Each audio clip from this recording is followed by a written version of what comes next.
Hey guys, Walter Fedczuk here to tell you that Unicorn.com may be the world's premier esports betting site, but they're also your best bet for keeping up with all the esports you love.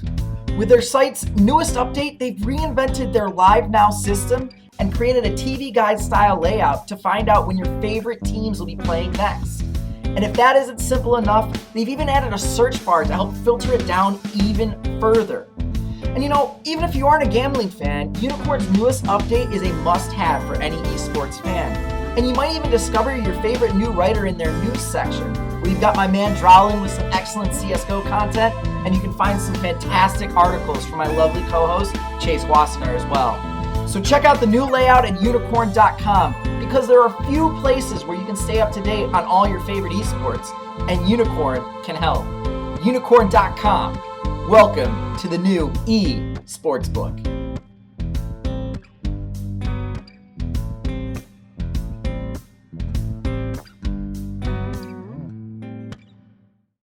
Hello, Internet. This is Chase RedShirtKing Wassenar, and welcome to Week 9 of the NALCS Guess the Lines podcast. That's right, we're in our final week of North American League of Legends action in the regular season, before we then take a week off to do our little promotion tournament that is worth basically $3 million, but nothing else, somehow, because Riot's just had to... Don't get me started on challenges. Just don't. Look, man, Don't. I'm loving all of the conversations that have been going off across social media on how now the Challenger Series is irrelevant. Apparently now Europe is irrelevant, because 4 European teams dare to apply for a franchise spot. So all of social media is just panicking on whether Europe deserves to even be a region, despite the fact that they're second at MSI and have had 3 semifinalists in the last 2 years. Worlds. Okay, sure. It's great. But I can't wait to talk about actual North American games, and I can't think of anyone I'd rather break down North America with than my good friend and co-host, Walter Ceades Fedczuk. Walter, how are you, man? I'm doing great. Off camera, we need to have this discussion about how you're correctly supposed to introduce me, because this little thing down here designates the champion. So I need to make that firm, because despite the absolute beatdown that you gave me yesterday, if you look at the scoreboard up here, I'm still ahead, and we don't have very many weeks left. So I think that I am owed the reverence and the deferential treatment that a champion is required. So I'll let it go this time, but just remember next time. Nick the producer over here, I don't think he can handle me anymore when I'm kind of like irritated by not being treated with respect. I don't know. I don't think he likes it very much. I feel like Nick the producer doesn't like a lot of things. I feel like Nick the producer needs like a hug and or a belt at any given moment. I'm not sure which. It does tend to go back and forth. I'm just glad that Nick the producer seemed to be away for a bit, because otherwise he would have told all of you how my fantasy team has just absolutely gone and Fell died. apart. It didn't go well. I'm not happy with it. But you know what I am happy about? Our up for the week, Walter. What team did you pick for your up for last week's action? I'm gonna say TSM and Cloud9, because they were the only 2 of the top 6 teams that won both of their series. Granted, they weren't both Dignitas won 2-0. Dignitas went 2-0. Yeah, but Dignitas' 2-0 was like a Dignitas 2-0 week, where it was like there was one good game in each series, one like mediocre game in each series, and then one bad game in each series. So I don't really... Their 2-0 is a very weak 2-0. But like Cloud9 and TSM, they had some pretty... they had a pretty substantial 2-0 week. Cloud9 is kind of trying to avoid being that 6th seed. TSM is trying to make sure that they end up as either the 1st or 2nd seed, especially with Immortals kind of falling a little bit flat this week. CLG has brought in Omar God, so we don't necessarily know consistency-wise if they can close out and they can stay on top of everything. But yeah, it looks like, Cloud9 and TSM right at the end of the season are starting to pick things back up, are starting to figure things out. And that's what really matters for those 2 teams. If you just have to make it to the playoffs. And then once you make it to the playoffs, that's when the real work begins, because that's when you get eliminated. That's when you get one series a weekend to show, no, we deserve to be in the next round, not the team that we're playing against. And out of anyone in the course of LCS history, these have been the two most consistent teams when it comes to that, turning it on for the playoffs and making that run for a championship. So I'm going to give it to them. It doesn't surprise me, but just like the rest of these contenders, the other top 4 teams, just there's too many flaws for me to consider them contenders. I will say, I think that Cloud9 looked great last week. Mm-hmm. I think their strength of schedule made it easier to look weak competition, but they were strong. Yeah, no, I mean, look, you can only beat the teams in front of you. They had Liquid and FlyQuest in front of them. They didn't lose a map to Liquid. Do you want to point that out? They're the only team to drop a map to Liquid this week. It's not great.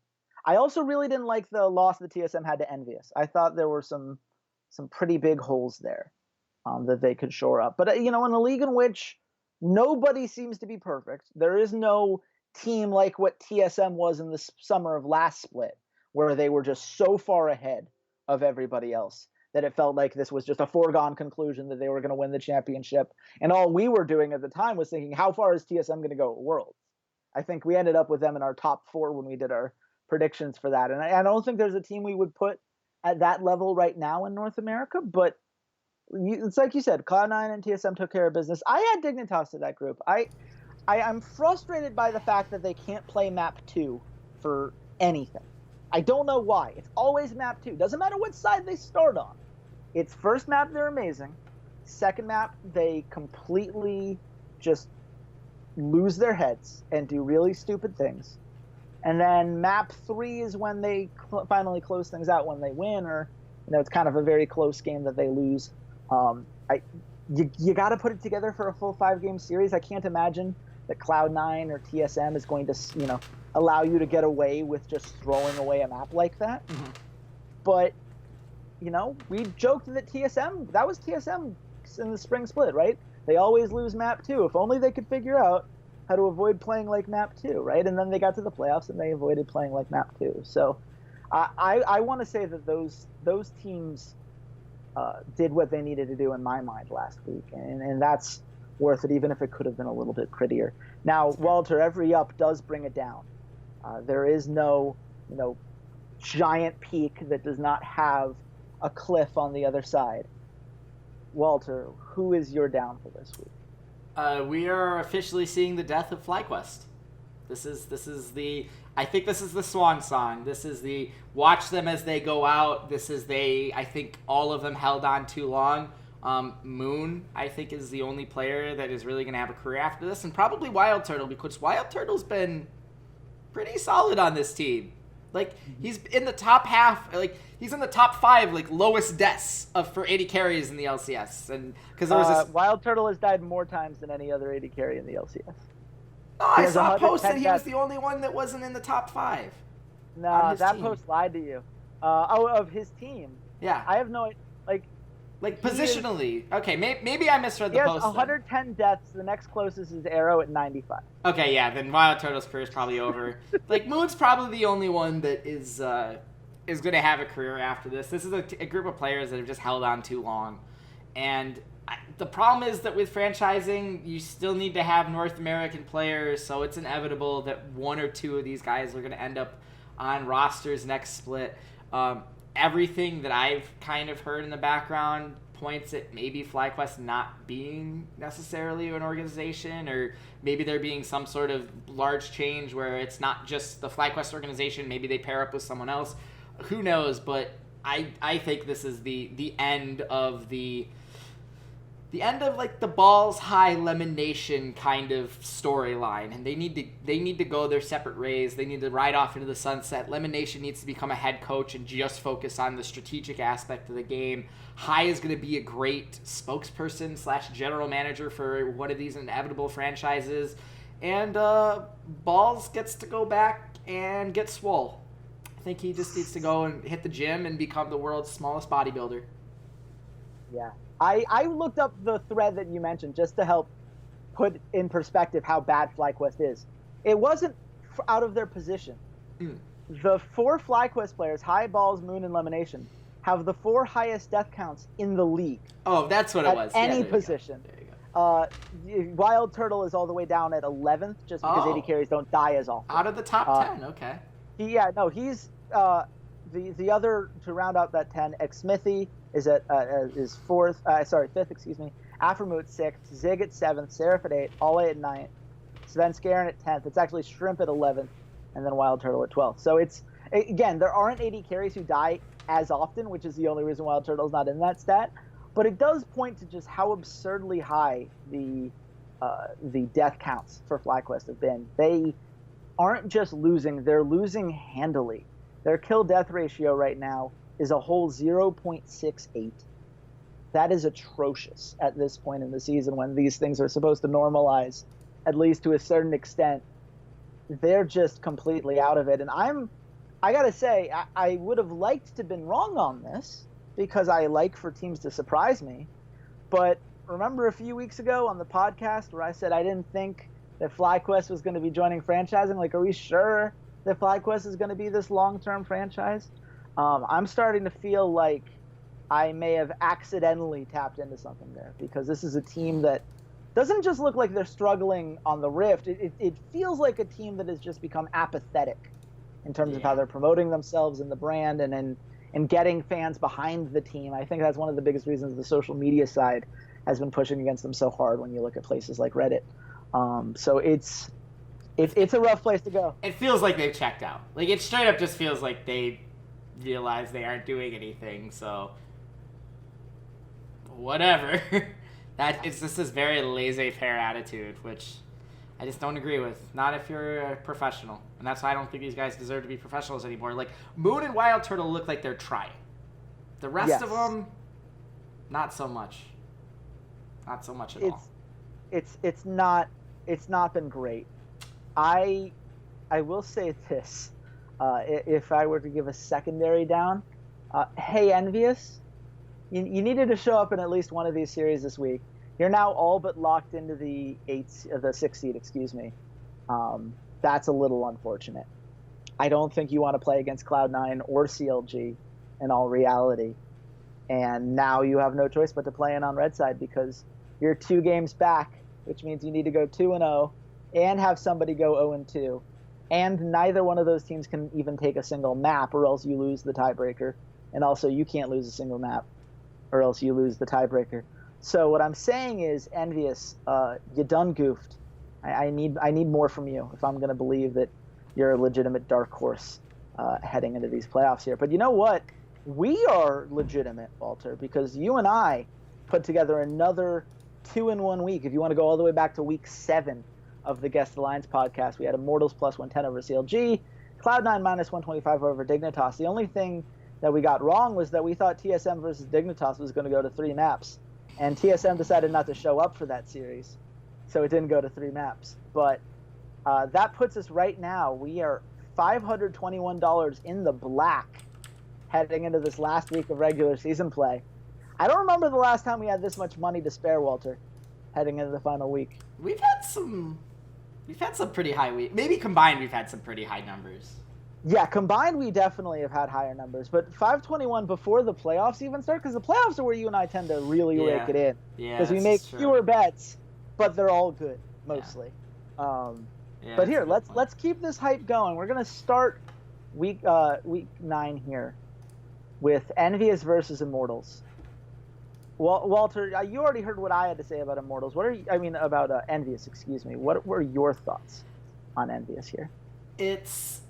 The problem is, I think talent-wise, is that they have a ceiling with all of their players, except like Lyra's ceiling is astronomical, and he could probably go back to Korea and be starting on a Longzhu or a KT or like any of these elite tier teams and would fit in just fine. The problem is like Seraph's ceiling is not very high. Like, I think he's maybe you put him in like that 7-8 discussion of top laners without me going through and comparing him to every single one. Like, he's like just below average in what you're talking about. I think Niski has potential to show, but like currently his ceiling isn't very high. Again, you're talking about that like 8, 7, 8, 9 kind of spot of where you're putting him for mid laners right now. Apollo and Hakuo have been fantastic, but again, they are more of a, like, early on trying to get kills in laning phase, and then there's a lull in what they do, and then they kind of do team fights pretty well because Apollo is a very intelligent player when it comes to positioning himself in team fights, and Hakuo is a brilliant engager, but it just feels like they're hitting their ceiling. Like they're at where their ceiling is. It's a solid team. It's a team that can take maps off of TSM and Immortals and these top tier teams, but there's enough of I go, well, they're not going to win the title because Seraph is on this team, and Seraph is the 8th best top laner, and they're not going to win a title because Niski is a rookie, and they're not going to win a title because on this team, other than Lyra, who is the guy that you want to make that, like, if you need a game-winning play and you take Lyra out of the equation, because he's a jungler, and junglers can be hampered by what the position is, like, it's rare that you just get a jungler unless it's on something like a Kha'Zix or a Rengar and they can just blow up both teams' carries at the same time in one go. Like, it's very hard for a jungler to just outright carry in the late game. And especially where the meta is now where it's more tanks. Like, I remember back in Season 3, I would get judged by my friends being like, oh, you can't carry games with Maokai and Silver. Like, and I'm playing Silver Elo, and I would, like, invade red buff with Maokai against Lee Sin players. And I remember one time I had a game where I went like 18-3 and 22 as Maokai, and it was like, there, see, you could carry as Maokai in the jungle. You can't do that nowadays. Maokai isn't built that way. Gragas isn't built that way. Sejuani is not built that way. You can carry by, getting a brilliant engage and crowd controlling and that kind of things, but at the end of the day, someone's got to be dealing all the damage, and someone has to then make the play off of the play that you're making. And I just don't see who that really is on Envious. I don't trust Niski. I don't trust Seraph. And as good as Apollo has been this split, he's not a Stixxay. He's not a double lift where we know him to be a hyper carry. He has always been I'm a really solid supportive carry. I can get through laning, and it's sort of now reached this tier where we're wondering, okay, can he take the next step? And I don't see it, though. I don't see him taking that next step yet. So they're pretenders to me. They're a top 6 team because they're better than the bottom 6 teams. They can take maps and take series off of, the teams that are like 3, 4, and 5. But I don't see them as any type of threat to the title. Yeah, it's tough. I think that, where I come down on this team is that you have Lyra and Hakuo, and I think very highly of Hakuo. Hakuo might be my first team all-pro support.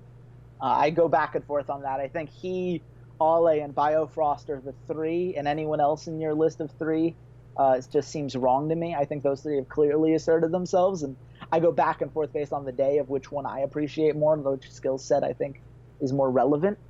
But the problem is that you have Niski, who is really, he's a great second option. If he's your second best carrier on your team, feeling good about Niski. If Apollo is my second best option on my team, I'm feeling great about Apollo.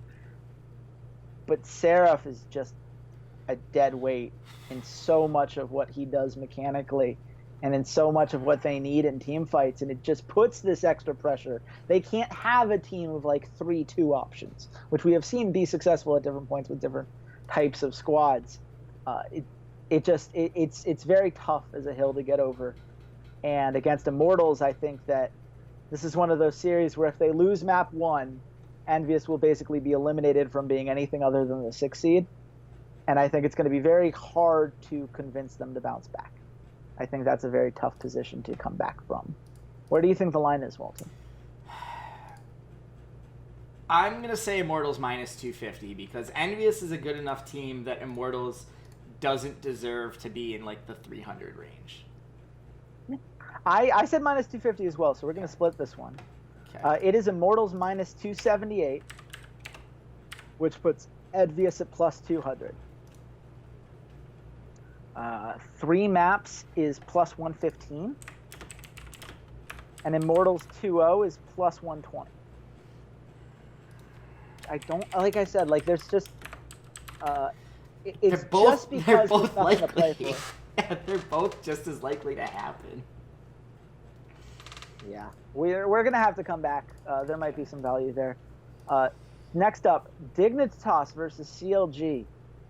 Great matchup. This is a fantastic series. There's a bunch of them this week, in all honesty. Yeah, no, there are quite a few close series. A couple of which for the wrong reasons, but still Important series too. Yes, this is a big one because CLG right now is at a precarious 11-5. Mm-hmm. They are one game up over Cloud9 and Dignitas in the standings, but they did a lot of that back when Dardoch was their starting jungler. Now it's Omar God, who we saw, in week 1, we saw like, oh, look at this is who he can be, and now we see him. It's like this still feels like a rookie, like very clearly a rookie. Where do you stand on CLG now? Are you nervous about where CLG currently stands? I think that they're not. I think they're going to end up the 4th seed, and they're going to be playing against Dignitas anyways in the playoffs because I think Cloud9 just has an easier schedule. They have to play against Dignitas and TSM this week. That's, and you compare it to Cloud9, and Cloud9 is playing against Cloud9's playing against... I have it, Envious and Echo. Envious and Echo Fox. So, Cloud9's probably going to win one of those games, and then probably is going to win both series. Echo Fox is 98%, and then Envious is, 70% or whatever. Well, and remember, they get to play Envious after Envious will likely be locked into the 6th seed. Yeah. So Envious will have nothing to play for in that series, and why would they show off any strategy? Yeah, exactly. So this comes down to CLG needs to beat Dignitas just to stay ahead of Cloud9 in the win-loss. And then they also have to probably beat TSM because Cloud9's probably going to beat Envious. It's really rough. CLG is just proving they have built themselves a system. And when they find the guys and convince them to play their role and to do what they need to do within that system, they can make a rookie look fine. There's talk that Omar God deserves Rookie of the Split because he's played a couple of good weeks. Mike Young's played longer. At some point, you have to be okay, he only played 6 series. The other dude played twice as many. You have to give it to the other guy. I don't agree that Omar God has done so much. It's not like he came in and rejuvenated CLG for a couple of weeks here. CLG's playing the same way CLG has played since week 1 with Dardoch. It's just maybe game 2 is a little bit cleaner. Maybe they look a little bit cleaner in games 2 and games 3. He's a little bit more consistent than Dardoch. The early kills and gold and experience aren't going on the jungler. They're more so going on the laners, which I think is good for Darshan and Hui. Because they could use any bit of help that they want. Darshan's looked pretty good in the last couple of weeks. He sort of turned it on now that you can kind of exploit the tank matchups by going something that's a little bit more split pushy. But I'm worried just because watching both North America and Europe, teams are picking Jax and Camille and Kled and Gnar and these things where it's they want to set up a 1-4 and they're like, nah fam, we're gonna team fight with Jax. Let's team fight. Wonder why, but it just boggles my mind that you pick Jax and you're like, what Jax is really good at? Team fighting. Let's team fight with Jax. You know how we know that game was bad? That was 2 weeks ago, and we're still talking about it, and we're still pissed. It's still dumb. It hasn't that was that the dumbest thing that we've seen this season from a team that we actually respect. Probably, but I'm not. I'd have to really think hard because Origin still exists. Yeah, like I said, team we respect, Walter. That's fair. That was the caveat there. I mean, CLG, I still could it's TSM. I think is on top. And then I think Immortal, CLG, and Cloud9 are underneath them in some order because I think they can all beat each other on any given day. And then I'm still not sold on Dignitas because I don't want to get burned by them again. And then Envious is underneath and then everybody else is underneath there. So I don't think any of my opinions on CLG have changed. I think Omar Guard's been an excellent replacement. I think it was smart of them to give him a chance. And if there were internal problems with Dardoch, the earlier you can get rid of him and get this kid ready for the playoffs and then even potentially a Worlds run, the better. But I wouldn't say my opinions on CLG have changed all that much. I still think they're a top 3, top 4 team, and they are a contender for a championship. Just slightly less now because I don't know how much I trust a rookie jungler on a big stage. Yeah, that's a huge concern to me. I understand that we look at Rift Rivals and oh, look how good Mike Young looked in that spot. But Mike Young had a very specific mentality. He has that I am fearless, I will go in and I will make the dive, whether it's good, bad, or otherwise play. Like, I'm going to go for a play because I believe the best thing I can do for my team is constantly look for openings and look for ways I can get my team going. Omar God isn't that kind of player. People are kind of joking now that he's a Gragas OTP because that's basically what he's been playing. He's playing these things in which his job is to get his teammates going rather than being any individual playmaker. Which, you know what, there's nothing wrong with that, for the record. Guys like Xmithy have made entire careers out of it. So there's certainly, it's kind of funny that we see someone who maybe is falling in that line now filling a role that last split was filled by the guy who made that career a thing in a lot of North American minds going back to season 3. It's just, for me, I feel like it's a lot in a short period of time in a North American season that I think is incredibly competitive. Like, I think it's one of those things where, because there isn't this massive overshadow, like this team is so much better than everyone else, CLG are going to have to slog their way through if they don't get a first round bye. And as you laid out the groundwork there, it looks very difficult to do that. And I am so terrified that we're going to have another, Game 5 versus FlyQuest scenario where CLG's close and they just need to not do the bad thing, and then Omar God's like, I've got an idea. Let me do the bad thing. Let me do the bad things. It's always, there's got to be someone, right? Where do you think the line is on this series, Walter? I said CLG minus 225. Okay, I get this one. You went way too high. I said CLG minus 130. I said CLG minus 160. It is CLG minus 137. That's Dignitas at plus 5. It's amazing you say that, and I just saw a bolt of lightning, and it just thundered. It's the most ominous thing ever. No, please don't do this to Dignitas. Please, God, don't do this to Dignitas. I would actually love to see them in the finals and win a championship, because the legacy behind the organization, I think Odie would deserve it. I think the guys on this roster, it'd be such a great story for all of them. For Someday, for Shrimp, these are all cast-offs. These are all guys that, other than Someday, but cast-offs. Nobody wanted them. Nobody thought they were that great. And this would be the ultimate Dallas Mavericks kind of when they won the championship over Miami. That'd be that ultimate moment where it's just you have one superstar in Someday and the rest are all these cast-off pieces, and somehow they beat Dwayne Wade and Shaq right at the tail end of his prime. It'd be fantastic for it to happen. And when you're pulling these kind of odds out, that is no, we believe in Dignitas. Don't believe in Dignitas. Please don't believe in Dignitas. This is like that meme. It happens in Korea a lot, where it's don't believe in KT, don't believe in KT. And then Monty's like, you know what? I will believe in KT. No! And then they lost their playoff series. And then it happened with Longzhu. Papa said, he's like, you know what? I will get excited about Longzhu. And then they got destroyed by KT this past week. You know what else it's That's like? That's how this goes. You know what else it's like? It's when Chase Wassenar picks a favorite team in esports. CJ Entis, I cry every time. I don't have a counter argument. Let's move forward. Phoenix One versus TSM. First game on Saturday here. Is there anything left in the P1 tank? Nah, nope. Is this done? Dunzo. It's done. Can they do enough No. to avoid relegation? You think they're in relegation? Well, no, because FlyQuest and Liquid exists. The thing Phoenix One has going for them is the Team Liquid players might be a little bit more talented, I think, across the board, especially if Mickey gets to play. But no one knows what they're doing. No one knows, they started Rainover and they had a pretty good game 1 against Cloud9, and they win a game with Rainover. They're all right, let's put Dardoch in. And then they get crushed in game 2, and then game 3, they're all right, now let's put Rainover back in. I don't know what they're doing. I don't know what they're divvying up, how they're divvying up repetitions and scrims. They've got, 2 mid laners. They've got 3 junglers. They've got another 80 carry. I don't know what this roster is doing. I don't know what Kane is doing. I know what Steve is doing, and he's counting fat stacks in his office because he's gotten Magic Johnson and Disney to give him money.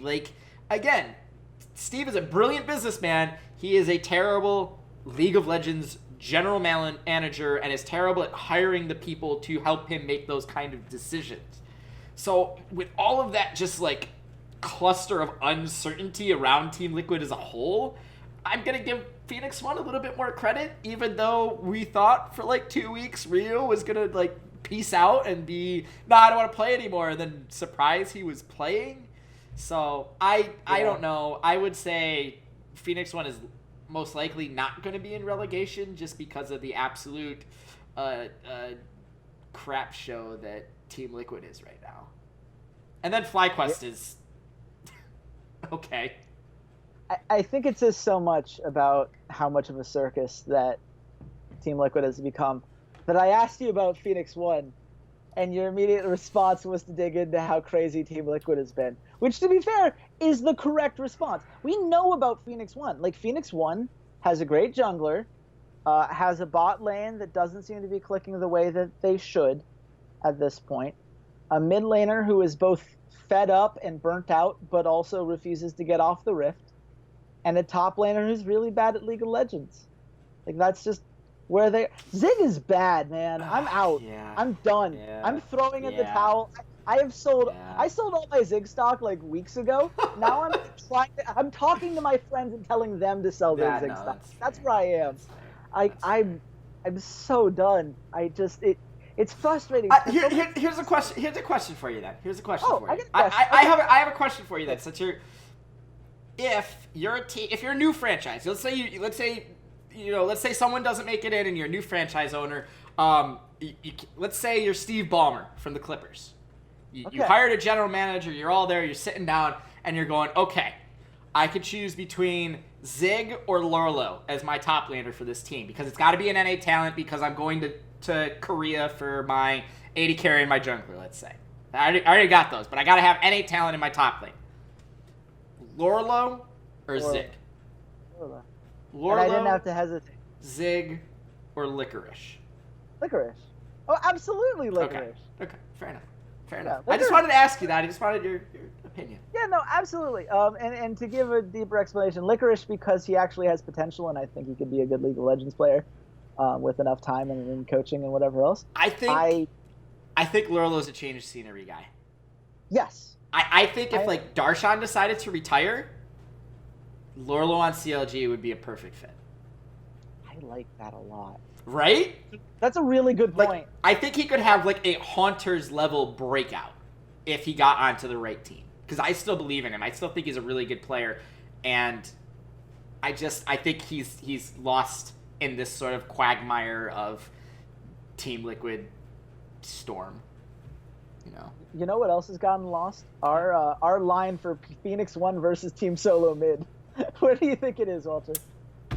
I said TSM minus 750 because Team Solo Mid is a very good League of Legends team, and Phoenix One is not. I agree with those statements. Yes. I said TSM minus 600 because I figured the casinos would be low. They were way too low, in my opinion. TSM minus 385 is the line for the week, which makes no sense to me. That's Phoenix One at plus 265. Like what that tells me is they have not figured out how to get rid of the buff that they gave Phoenix One at Rift Rivals. Like, they just haven't recalibrated whatever that number is. So for your surest of sure money bets, let's go ahead and take TSM at minus 384 to beat Phoenix One. Yeah, I mean, that's going to happen. I mean, we're really, like, would we take TSM minus 105 for the 2-0? What is the odd for it? I just said minus 105. Minus 105? No, because something weird could happen. Like, one game, something weird could happen where Svenskeren goes to gank for bot lane and Arrow gets a triple kill and double buffs and just... He's playing Kog'Maw and it's just sad. You say sad, I say, Arrow, please. Arrow, give me a reason to want to watch this series, for the love of God. Because if you're not a TSM fan, I don't know why. You get to see TSM get into playoff form this week.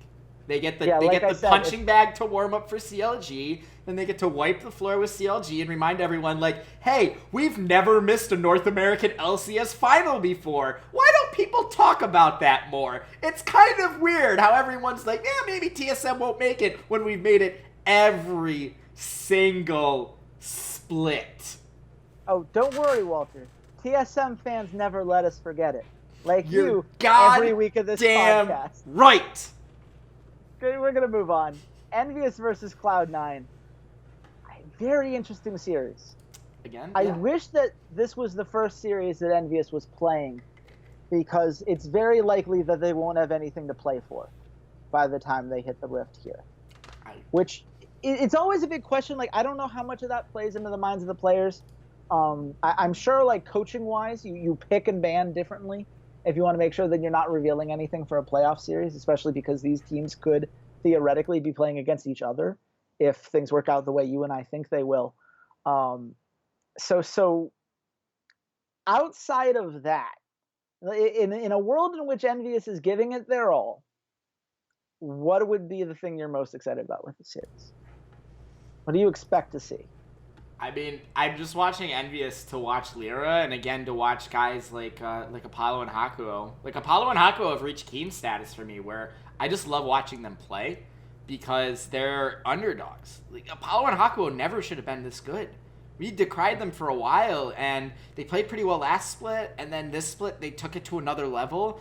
And now you look at the bot lanes in North America, and we're pretty damn stacked when it comes to bot lanes. Like, maybe not against Korea, maybe not internationally, but when you just look at the bot lanes and you look at their stats and how well they play as a unit, it's just pretty amazing the bot lanes that we have here. You know, just going through. We obviously, Hakuo and Apollo.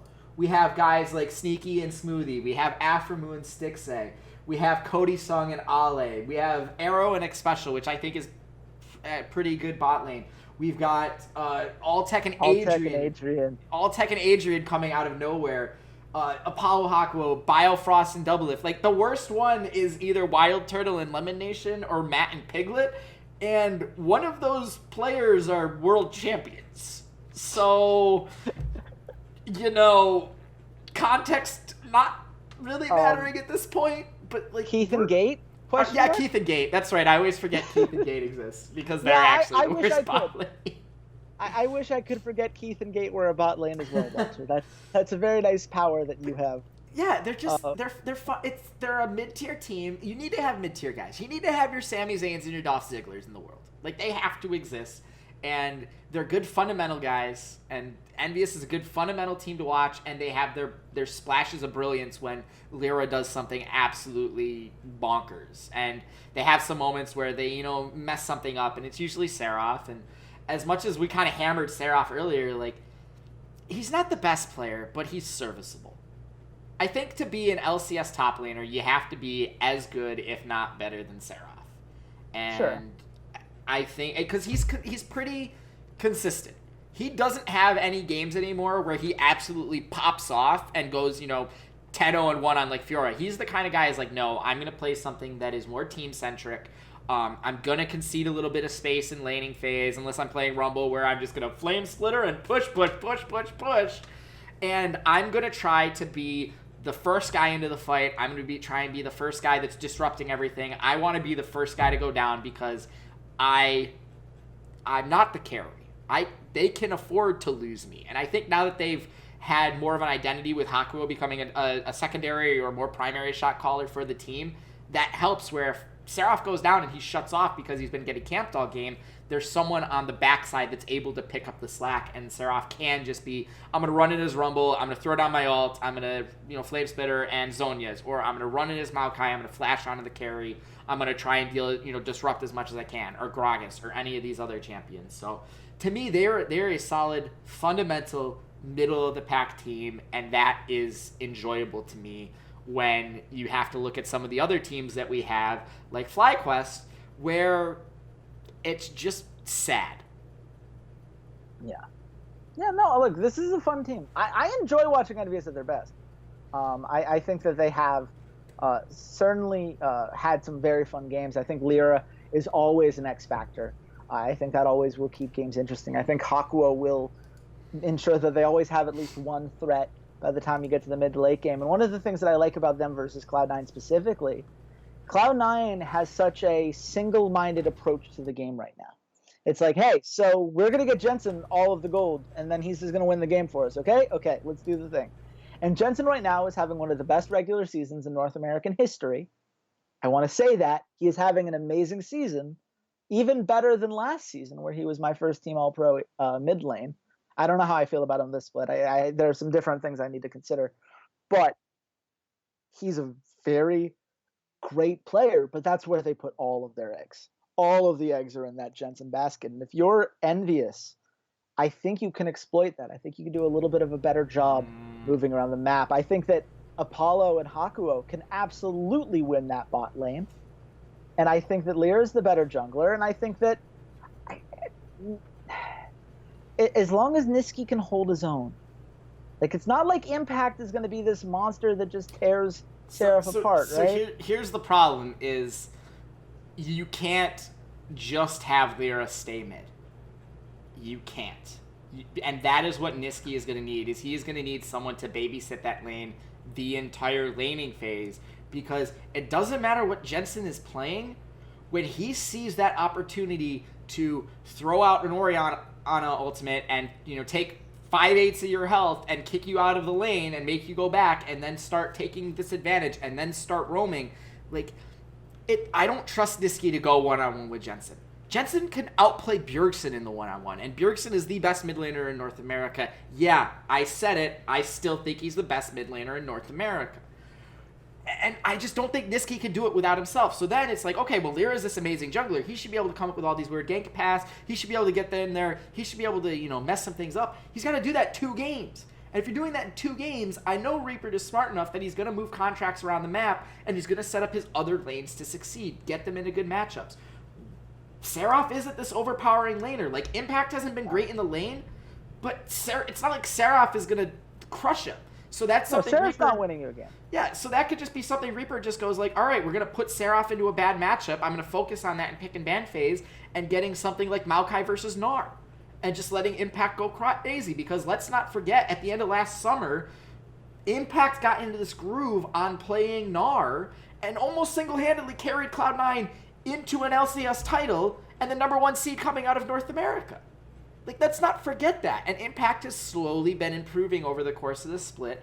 And when he can get into advantageous matchups for himself against guys that aren't better than him, that are about his level, he can hold his own. And if you're not sending a jungler there, that means, okay, Impact has more of an ability to overtake Seraph and to kill him and to take advantage of that lane and then go from there. So I just think it's way too risky to put all your eggs in the let's shut down Jensen basket when it will require Lyra to be like a 95% mid lane proximity for 2 games. And no, it's less about stopping Jensen and more about minimizing how much he's going to beat you while maximizing how much that Lyra can beat you and how Apollo and Hakuo can beat you. I don't think it's likely. I think Cloud9 wins this series, especially because I think Envious has to hide some things, because I don't think they'll have anything to play for. Where do you think the line is, Walter? I said Cloud9 minus 150. Okay. I said Cloud9 minus 180. I get the point because it's Cloud9 minus 172. That puts Envious at plus 130. I just want to point out Cloud9 plus 175 for the 2-0. It's not a 2-0. I'm telling you, man, if Envious is out, why would you do anything that would give away any credible strategy? Cloud9 needs those wins more than Envious does. Right, but Envious aren't going to win because they have some super secret strategy. They're going to win because they just out team fight Cloud9 and a mid-game team fight. Like, this is going to be all about fighting from 30 to 40 minutes over objectives and team fights, and you're probably going to have pretty even gold leads within 3,000-4,000 gold on either side, and it's going to be about mid and late game team fighting. That's what these 2 teams are built to do. So I don't think that Cloud9 is going to roll over this team and it's going to be this very easy 2-0. Envious is as well suited as Cloud9 to fight in that mid to late game, and they probably have a better early game because they have the best jungler in the West. So fair enough. Yeah, we'll come back.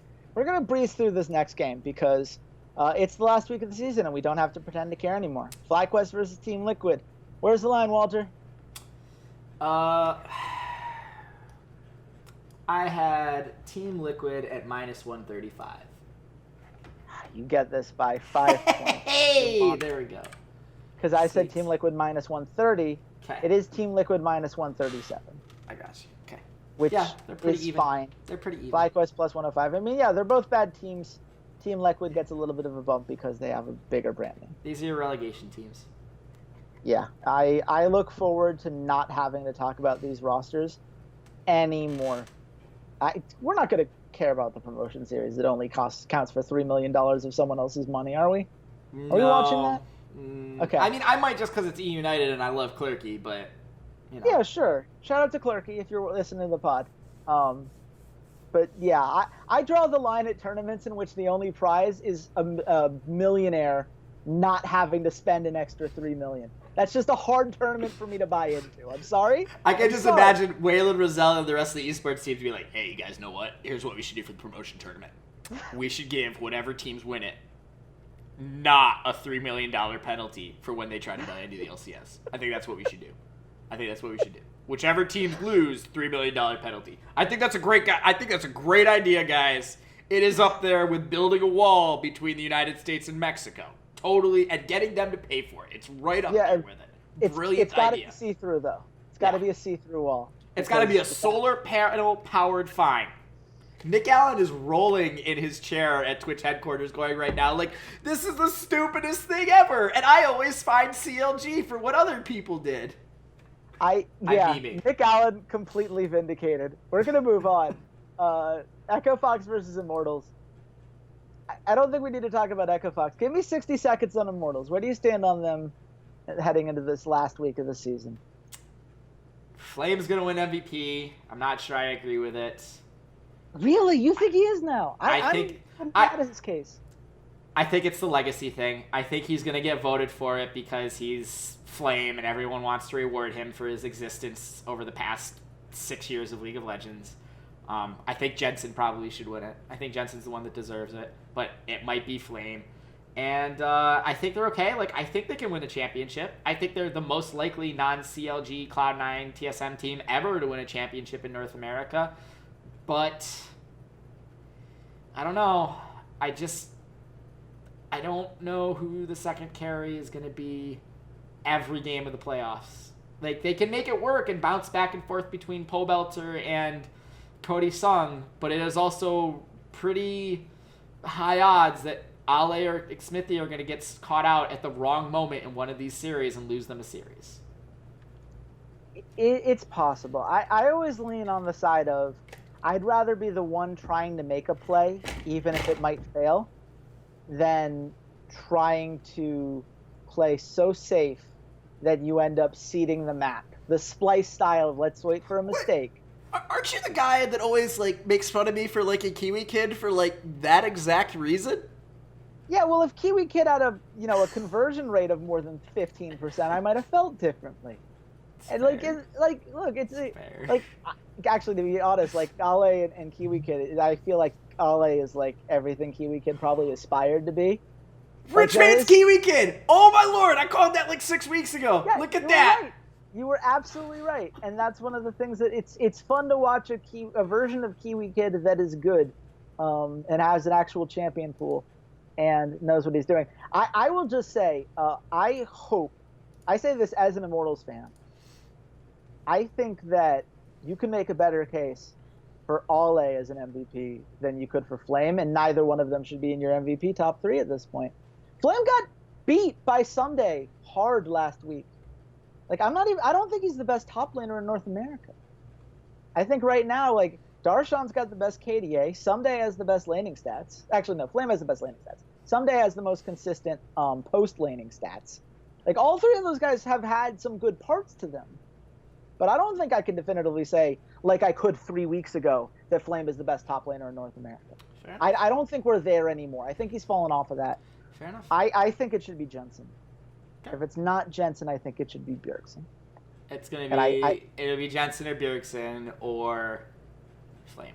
I think those are the top 3. And it'll actually probably go to Jensen because paid for by Jack. I don't know. What do you think the line is on the series? I said Immortals minus 600. Okay, you and I split this one as well because I also said minus 600. It is Immortals minus 526. That puts Echo Fox at plus 450. This is exactly where this line should be. 3 maps plus 145. We're not doing that. No. There's no need when Echo Fox hasn't even decided who their 5 starters are going to be on a weekly basis. Yeah, no. Like, I've already had my fantasy season ruined by Froggen just not playing for a full week, so I'm not dealing with Echo Fox bets anymore. Let's move on to the first game on Sunday, which is going to be FlyQuest versus Phoenix 1. I also don't want to spend much time. This is not true. Sunday has been flexed. The first game is Cloud9 versus Echo Fox. Okay, well, can we get rid of FlyQuest versus Phoenix 1 anyway? Oh, yeah, we can do that too. Yeah. Yeah. Okay. FlyQuest versus Phoenix 1. Where do you think the line is? Because neither of us have any reason to care about this, right? Phoenix 1 minus 135. I said Phoenix 1 minus 130. You again get this one because it is Phoenix 1 minus 137. I hate this minus 135 shenanigan, Walter. I don't like this. I just want you to know, on the record, these shenanigans you've pulled here. Well, Chase, there's another one in there, so don't worry about it. Yeah, no, I was gonna say we got one more of those shenanigans coming our way. We'll go Cloud9 Echo Fox next, since that is apparently what's been flexed. I can adjust my book from there. Cloud9 Echo Fox. I also feel like there's not a lot for us to say about this series. Is there anything you're looking forward to?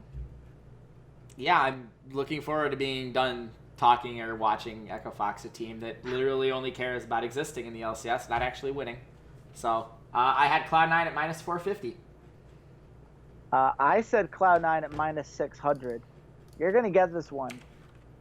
Because the actual line, and I have to pause here for dramatic effect because this is so silly. I genuinely could not believe it when I saw it. Cloud9 minus 278. That's Echo Fox at plus 200. You could get plus 120 lines for Cloud9 getting the 2-0, which we absolutely should, by the way. That's genuine value in a series that shouldn't have any. Why is this close? What have we seen from Echo Fox that justifies this? No clue, dude. No, absolutely none. I don't know why. This makes no sense to me. Zip. None. Nada. Baffling decision. And you know what? I will say this. Like, Echo Fox, I don't hate watching them as much as you seem to. Mostly because I have a lot of credit. It's the same game. It's literally the same exact game. I could drop you 3 different Echo Fox games and say, Chase, tell me which one happened in week 1 and which one happened in week 8. You would not be able to pick them out. None. Yeah. It was the exact, and you would be like, well, Walter, yeah, they have a play style. Yeah, but it's a mediocre play style. We are constantly a 7 or 8 seed in the LCS every single split because we just play this same very kind of monotonous, we do this one thing and it's not very good, but every once in a while we're better than the teams below us. So the thing about it is, I will argue one point with you, which is that Echo Fox gets considerably worse as the season goes on. They started the season 2-0. They 2-0'd both of their initial series. They went 1-1 in week 3. They have just one other map win since that point. So that's where I will say, like, I think this team starts out hot because they have some sort of secret plan, and then they get it going because they go super aggressive early, and people are like, oh, we can't deal with this early game pressure. And then people figure out how to deal with their early game pressure, and then they have nothing else. Just nothing else to offer, which tells me that there's a coaching problem in there. Sorry, Nero, you seem like a nice enough dude. I'm not seeing a lot of amazing things translate to the stage. I think their decision to only scrim their sister team was good on paper, but paper is a flimsy thing that turns clear when you rub grease on it. So I don't know, man. I want to see what they do now that franchising is going to be a thing. Maybe they finally make some key changes there, because I think there are some to be made. Team Liquid versus Dignitas. I don't think we need to talk about this series. I think we've already mentioned Dignitas. Any final parting words about this Team Liquid team that we're hopefully putting to bed. This will be the last time we talk about them on the podcast because Dignitas minus 175. Okay, cool. I get this. I said Dignitas minus 320. It is Dignitas minus 370. You went way too low. I underestimated how much Unicorn suddenly believed in Dignitas. Both the Dignitas' games this week I was really far off on. Yeah. So okay. And you weren't very high on them from their games last week either. So it's not a very high on them thing though. They're a decent team, but they haven't fixed their flaws. And like the fact that they're plus 105 against CLG is like mind-boggling to me because over the course of the season, actually CLG hasn't been that much more consistent of a team. I was gonna say something to remember. Dignitas is the only team that will finish the season with a positive record against TSM, 4-1 in their 5 maps they played against TSM. So stop believing in them. Stop it. Stop it. Sorry. Everyone stop it. Stop believing in them. Please stop it. Because if TSM isn't winning the split, I want it to be Dignitas. Stop believing in them. You are cursing them. This is like the anti-Tinkerbell. It's like if you clap them, they'll die. If you clap them, they'll die. You can't do this.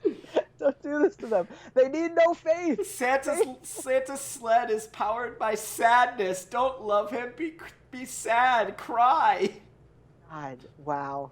This got dark fast. Let's do our last game of the week. Stop believing in Dignitas. Good God. Yeah. Please. Let's not do this. It's literally the same thoughts that I had when Kelsey Moser was like, yeah, TSM is a top 3 team in the world last year. Why would you do this to us? Why would you do this to Dignitas? They've done nothing to hurt you. I know. Well, series of the week. Last series of week 9. Team Solo Mid versus Counter Logic Gaming. Clearly the rivalry that defines North American League of Legends in a lot of ways.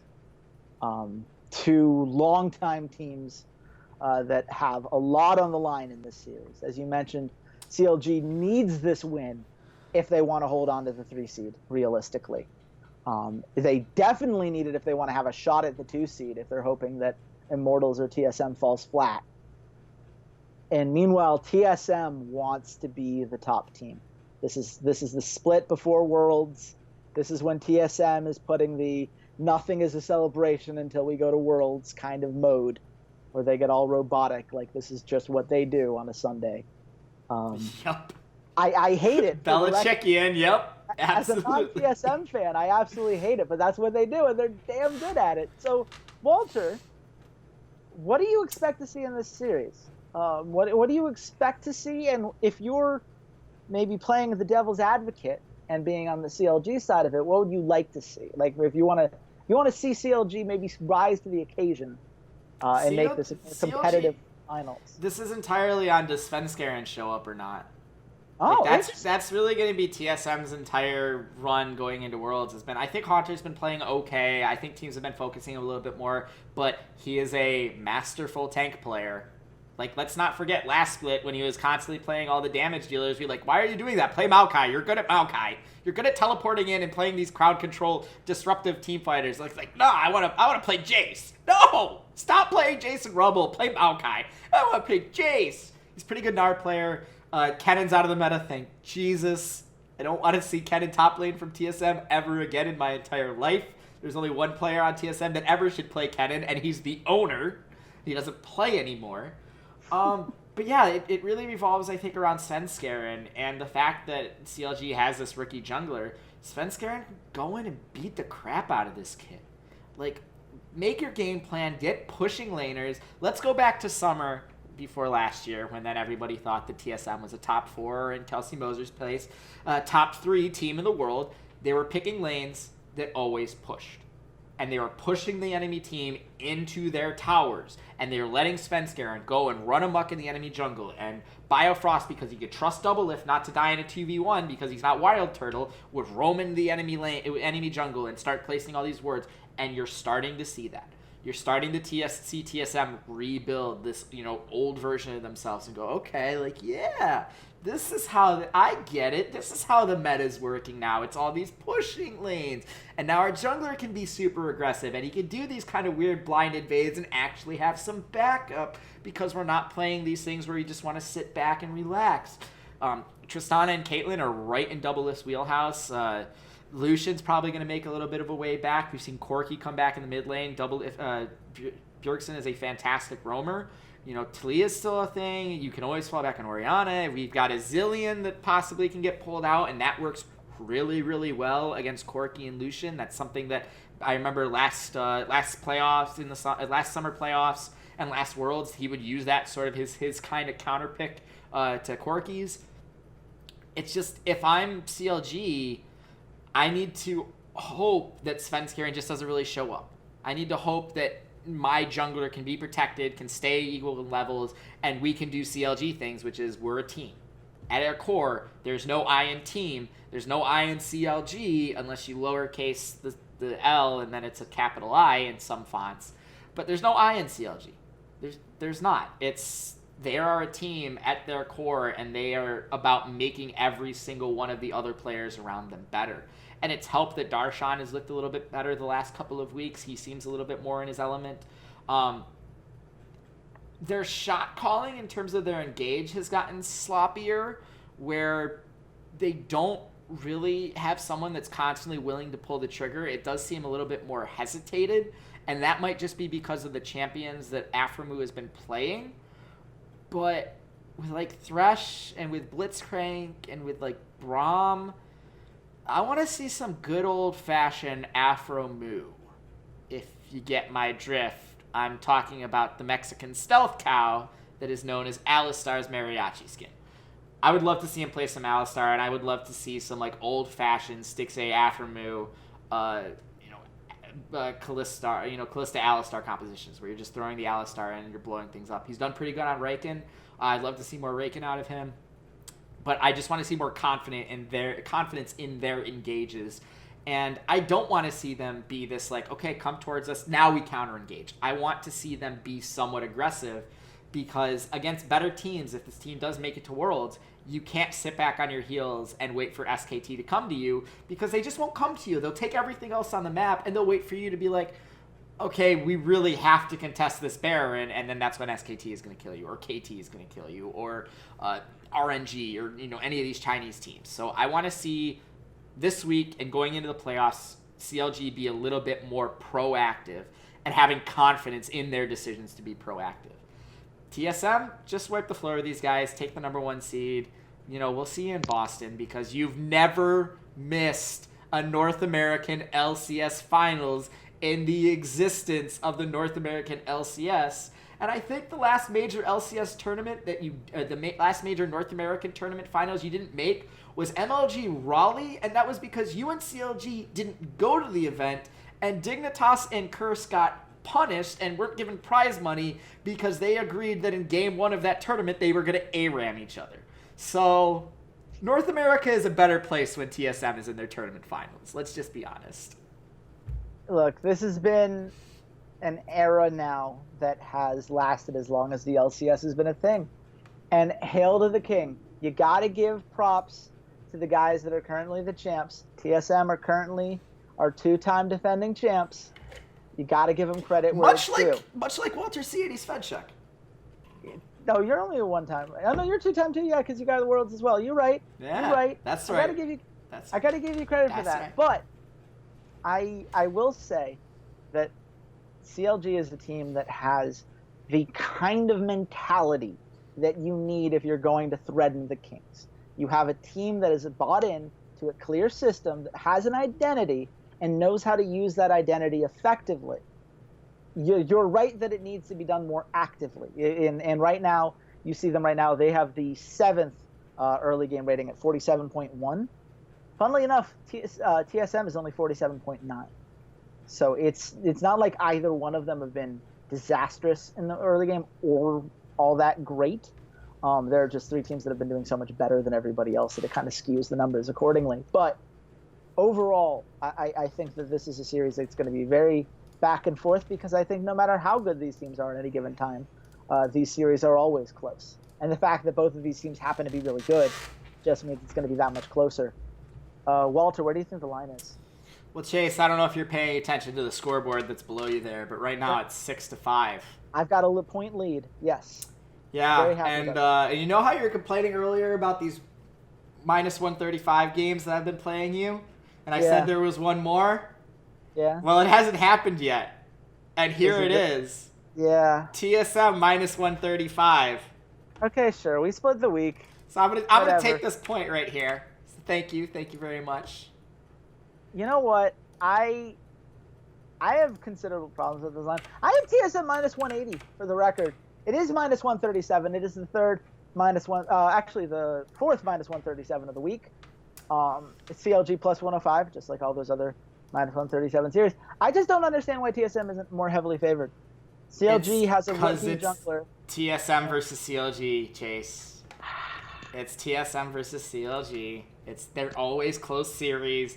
The bookies know this. There's a reason why it doesn't matter how bad Boston is. They get a little bit of a bump when they play the Yankees. It's just there is something special that when these two teams get brought onto the field, it does not matter how the rest of the season is gone.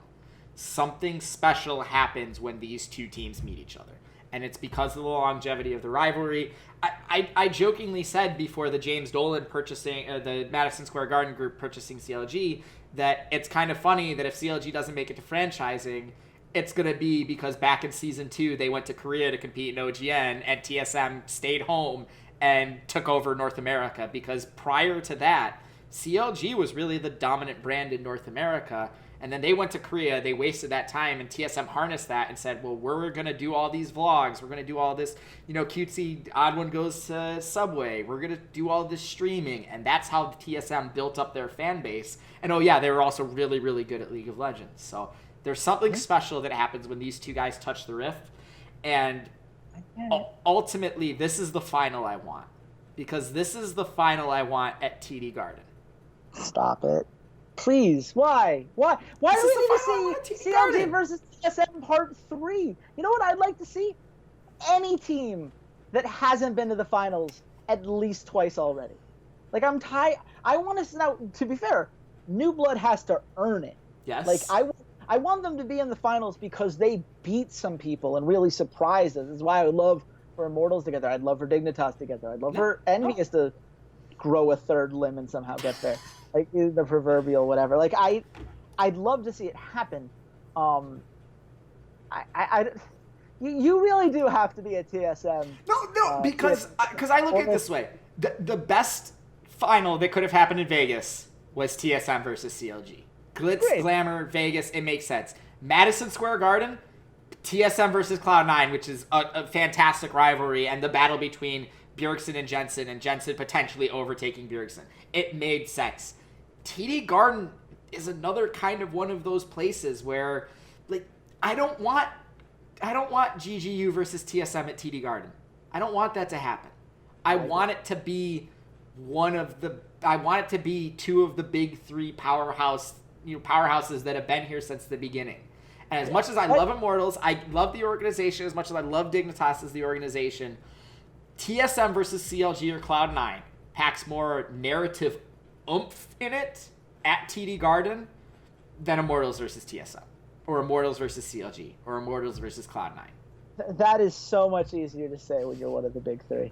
I just want, just to be clear. Listen, I didn't choose the thug life. The thug life chose me. Yeah, we're going to do some smart money bets because I'm tired of hearing a TSM fan just get excited about Be a TSM fan? Yeah, just do what you always do because that's what you guys always do because you're probably going to win, and I hate all of this. Smart money bets. What's jumping out to you, Walter? Give me... I'm willing to go up to 4 if you think there are 4 valuable bets. Let's do at least 3. I don't Can we think please there's take 4. TSM CLG 3 maps at minus 105? Yeah, absolutely. Yeah. Absolutely, that's going to 3 maps. Yeah, take that one. Absolutely. Nail it on the head. So now we can find, let's see. Cloud9 2-0 over Echo Fox at plus 120. That one stands out to me.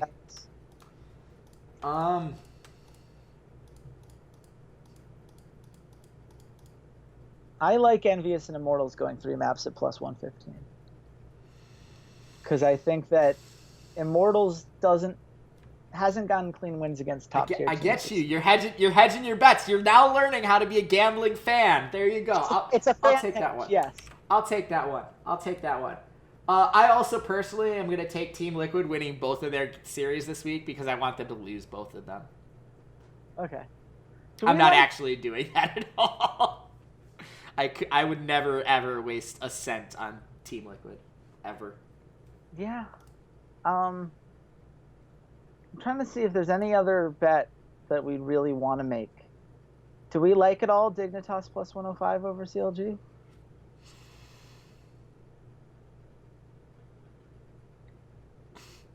Is it not quite enough? Stop. It's not quite enough. Stop believing in Dignitas, please, God. Stop doing this. You're right. Well, we won't put a stink on it. We won't bet on Dignitas. TSM and CLG go into 3 maps at minus 105. Cloud9 getting the 2-0 over Echo Fox plus 120. And Envious and Immortals going to 3 maps at plus 115. We will not put a stink on Dignitas. Everybody already has. You guys have already ruined this. Like, Keen was going to win a championship. It was going to be great. We were going to get to see Odie flip everyone off because he finally won a League of Legends tournament. It would have been fantastic, but everyone had to ruin it. Well, we will see. Hopefully, we didn't ruin this podcast for you with our many TSM ramblings and, trying to dig just a little bit more dirt over these terrible, terrible teams that are going to be fighting for relegation spots that don't matter unless you're one of the guys who has $3 million on the line for it. If you enjoyed the pod, you should let us know in that handy-dandy comment section, whether you're on YouTube or SoundCloud or however you enjoy podcasts. We love hearing from you guys. Reviews on things like iTunes genuinely help quite a bit, and I do read all of them. They are genuinely appreciated, even if we don't always agree with you guys. We love keeping the conversation going. And, of course, you can keep up that conversation with me at RedShirtKing. Walter, where can the nice people at home find you? Listen, we've been doing this since, Season 4 Worlds? If you're sick of the TSM, fanboy jerk session, I don't know what to tell you guys. Shout out to your perseverance. That's what I have to I don't know what to tell you guys if you're sick of it and you're still coming back for it. Because I'm a TSM fanboy through and through. But at the end of the day, you guys can find me at Ceades_LOL. I promise I don't talk about TSM as often on that Twitter. I actually make way more comments about other things that are going on.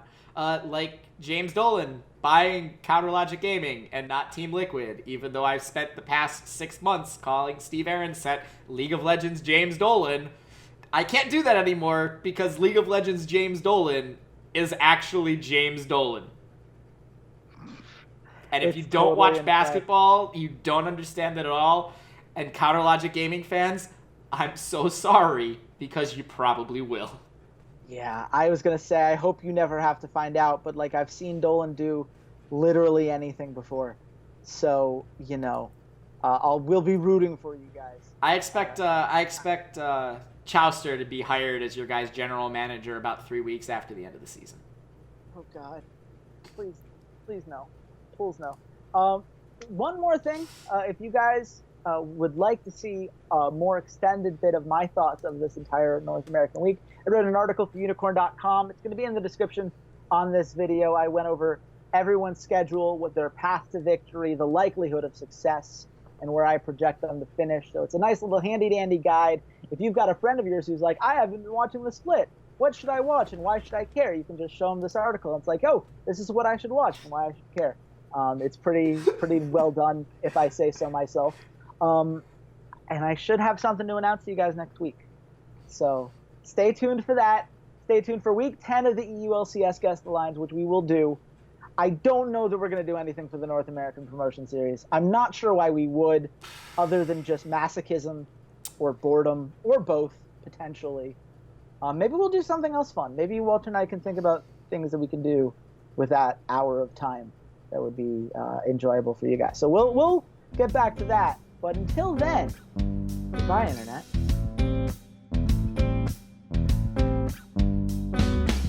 You can follow the Rough Drafts Podcast on all your favorite social media sites.